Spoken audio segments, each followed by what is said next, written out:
আমি সেদিন ঢাকা শহরেই ছিলাম না, এবং আমি যে ঢাকা শহরে ছিলাম না, কী কারণে ছিলাম না সেটা হলো আমাকে অন্য একটা শহরে বিএনপির কেন্দ্রীয় অফিস থেকে একটা দায়িত্ব দেওয়া হয়েছিল।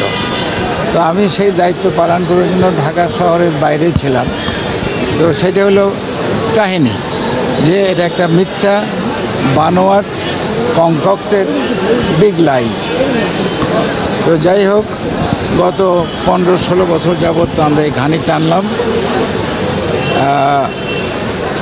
মামলার সম্বন্ধে যা কিছু বলার তো বিজ্ঞ উকিল মহোদয় বলেছেন।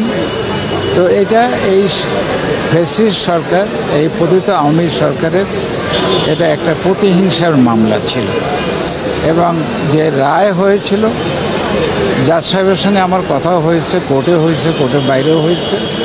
উনিও কনভিন্স যে এটা একটা মিথ্যা মামলা, এটা একটা প্রতিহিংসামূলক মামলা।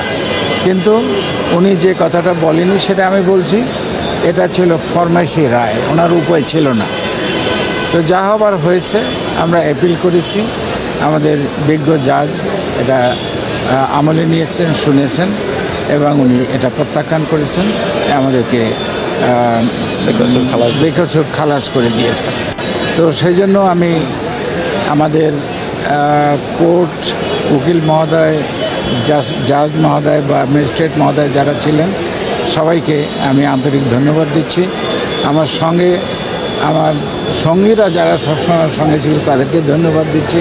আর আপনারা যে কষ্ট করে আমাদের এই ইন্টারভিউ নিচ্ছেন সেই জন্য আপনাদেরকে আন্তরিক ধন্যবাদ দিচ্ছেন। যারা মামলা করলো তাদের ব্যাপারে আমাদের শিশুরাই তো করেছে, যা আমরা করতে পারি নাই।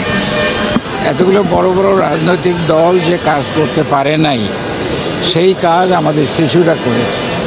শিশুরা যখন মাঠে নেমেছে বৈষম্য বিরোধী আন্দোলনের জন্য, তখন তাদের উপরে যে অত্যাচার হয়েছে, নির্যাতন হয়েছে, গুলিবর্ষণ হয়েছে, তাদের বুকের তাজা রক্তে যখন রাজপথ রঞ্জিত হচ্ছিল, তখন সর্বপ্রথম এদের পিতামাতা তাদের সঙ্গে মাঠে নেমেছে, এবং তারপরে তাদের শিক্ষক শিক্ষয়িত্রী মাঠে নেমেছে, তাদের সঙ্গে 18 কোটি মানুষ মাঠে নেমেছে। তো যা হবার হয়েছে, আমরা তো গত 15 বছর এত অন্যায়, অত্যাচার, অবিচার, নির্যাতন, জেল, জুলুম খেটে আমরা এই দেশেই টিকেছিলাম। আর যারা করেছে তারা তো 15 বছর 15 ঘন্টাও তো টিকতে পারেনি। তারা তো লেজ গুটিয়ে পালিয়ে গেছে অন্য দেশে, এবং সেই দেশে এখন জিম্মি হয়ে আছে। তো এগুলো ব্যাপারে বললে তো অনেক কিছু বলা যায়। আমাদের শুধু আমাদের উপর অত্যাচার করা হয়নি, আমাদের পিতামাতার উপর অত্যাচার করা হয়েছে, আমাদের ভাই বোনের উপর অত্যাচার করা হয়েছে, আমাদের সন্তানদের উপরে অত্যাচার করা হয়েছে, আমাদের আত্মীয় স্বজনের উপর অত্যাচার করা হয়েছে। আমাদের পিতামাতার প্রতি আমাদের যে কর্তব্য সেগুলো পালন করতে পারিনি। স্বামী স্ত্রী মানে পরিবার পরিজনের প্রতি আমাদের কর্তব্য আমরা পালন করতে পারিনি। আপনি যে প্রশ্নটা করছেন, অনুভূতি কীরকম, আমি যদি কবি হতাম খুব সুন্দরভাবে বলতে পারতাম অনুভূতিটা কীরকম। তবে এটা একটা অত্যন্ত সুন্দর, একটা স্বর্ণালী ভোরের মতো একটা অনুভূতি।